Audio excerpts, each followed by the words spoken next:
Halo, perkenalkan nama saya Sriayu Aisyah. Di video kali ini saya akan membahas tentang peran filsafat ilmu dalam memperkuat ilmu pendidikan. Nah, jadi kita bakal membahas nih bagaimana sih peran filsafat ilmu ini dapat membantu ilmu di dalam pendidikan menjadi lebih kuat, lebih jelas arahnya, serta lebih bermanfaat bagi dunia pendidikan. Oke, sebelum kita masuk ke materi, aku mau perkenalan dulu nih. Kenalin, nama aku Sriayu Aisyah dengan NIM 86056791 dari Program Studi Pendidikan Guru Sekolah Dasar dari Fakultas Keguruan dan Ilmu Pendidikan. Dengan mata kuliah Filsafat Ilmu dengan dosen pembimbing yaitu Ibu Periska Nurlia BR Simanung Khalid, SPD MPD. Oke, kita masuk ke dalam materi. Nah, di sini aku mau ngejelasin bagaimana peran filsafat ilmu sebagai pengawas dalam pendidikan. Gampangnya gini deh, filsafat ilmu itu kayak kompas dan rem dalam dunia pendidikan. Pertama nih, dia nanya hal yang mendasar seperti apa sih tujuan pendidikan itu yang sebenarnya. Biar kita nggak cuma hanya mengajar dan belajar, tapi kita juga tahu arahnya harus bagaimana dan kemana gitu. Kedua, bagaimana sih filsafat ilmu itu dapat menjaga pendidikan tetap ilmiah dan tidak asal-asalan. Jadi dengan semua metode dan kebijakan pendidikan itu ada dasarnya, dipikirkan dengan matang dan tidak ikut-ikutan dalam tren ataupun tidak asal-asalan. Ketiga nih, dia juga kan memiliki nilai kemanusiaannya. Singkatnya gini deh, pendidikan kan untuk manusia, jadi jangan sampai anak itu menjadi korban sistem. Contohnya gini deh, misalnya kalau ada kebijakan yang hanya mengejar nilai saja, filsafat ilmu ini bakalan nanya ini adil atau tidak untuk anak. Bakalan bikin stres tidak untuk anak. Nah, jadi peran filsafat ilmu ini di dalam pendidikan mengingatkan kita kalau dunia pendidikan itu harus tetap manusiawi.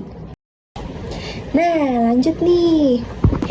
Terus yang penting juga hubungan antara pendidikan sama filsafat ilmu itu memiliki dua arah, bukan hanya satu arah saja.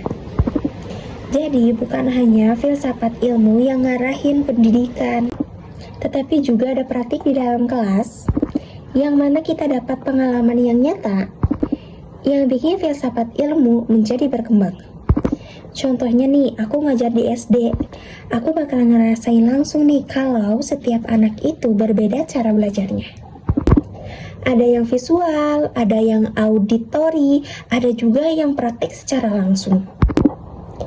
Nah, pengalaman kayak gini nih yang menjadi bahan buat filsafat ilmu itu mikir lagi. Gimana sih cara belajar yang benar-benar manusiawi? Jadi intinya gini, pendidikan itu ngasih data yang nyata dari lapangan.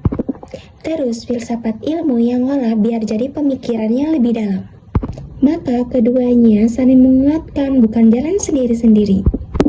Oke, lanjut. Nah, sekarang kita jelasin kenapa filsafat ilmu disebut pisau analisis dalam dunia pendidikan. Jadi, filsafat ilmu memiliki 3 alat untuk membongkar suatu permasalahan di dalam pendidikan. Pertama, ada ontologi. Ini nanya, apa sih hakikat pendidikan itu sebenarnya? Biar kita itu tidak salah paham tentang tujuan dasar pendidikan. Kedua, ada epistemologi. Ini nanya, gimana caranya kita tahu metode ngajar itu benar atau valid. Jadi kita tidak asal memakai metode yang belum terbukti. Ketiga, ada aksiologi. Ini nanya nilai apa yang mau kita tanam lewat pendidikan. Biar pendidikan tidak hanya pintar di otak saja, tetapi baik juga di dalam karakternya.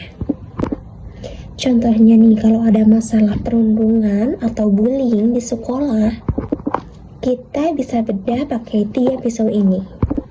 Dari ontologi kita bisa nanya hakikat relasi antar siswa, Dari epistemologi, kita dapat mengecek deteksi dan penanganannya yang sudah benar atau belum. Dari aksiologi, kita nanya nilai apa sih yang gagal ditanamkan sehingga terjadi perundungan atau bullying itu bisa terjadi. Jadi, filsafat ilmu ini membantu kita tidak hanya melihat masalah di permukaan, tetapi sampai ke akar-akarnya. Oke, biar lebih kebayang, aku bakalan ngasih contoh nyata gimana filsafat ilmu kepake di lapangan. Yang pertama, soal kurikulum. Aku pribadi sih nggak mau kalau kurikulum itu hanya mengejar nilai saja. Nah, di sini filsafat ilmu membantu aku buat mikir. Biar kurikulum juga nyelipin kegiatan seperti gotong royong, diskusi, sama proyek. Tujuan utamanya anak-anak tidak hanya pintar di akademik, tetapi juga punya karakter. Kedua adalah soal kebijakan.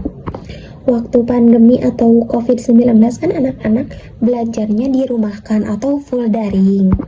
Nah, filsafat ilmu langsung nanya nih, anak SD cocok gak sih belajar full daring? Adil nggak buat yang nggak punya HP atau nggak punya internet? Jadi sebelum mengambil keputusan, kita juga harus memikirkan bagaimana dampak ke anak secara manusiawi. Dari dua contoh ini kelihatan kan kalau filsafat ilmu itu bikin pendidikan nggak salah jalan. Tetapi selalu dipikirkan secara berulang-ulang dengan benar demi kebaikan anak. Oke, jadi itu penjelasan dari aku tentang peran filsafat ilmu dalam memperkuat pendidikan. Jadi intinya filsafat ilmu dan pendidikan itu teman. Filsafat ngasih arah dan nilai supaya pendidikan tidak kehilangan tujuan. Terus pendidikan ngasih pengalaman yang nyata dari lapangan buat bikin filsafat ilmu menjadi berkembang. Kalau keduanya jalan bareng, pendidikan jadi nggak kering. Tetapi lebih bermakna, lebih manusiawi, dan benar-benar bermanfaat buat anak. Baik, segitu saja presentasi dari saya. Saya ucapkan terima kasih banyak kepada Ibu Periska sebagai tutor pembimbing saya dalam mata kuliah Filsafat Ilmu. Mohon maaf apabila ada kesalahan. Semoga dapat menambahkan wawasan saya. Wassalamualaikum warahmatullahi wabarakatuh.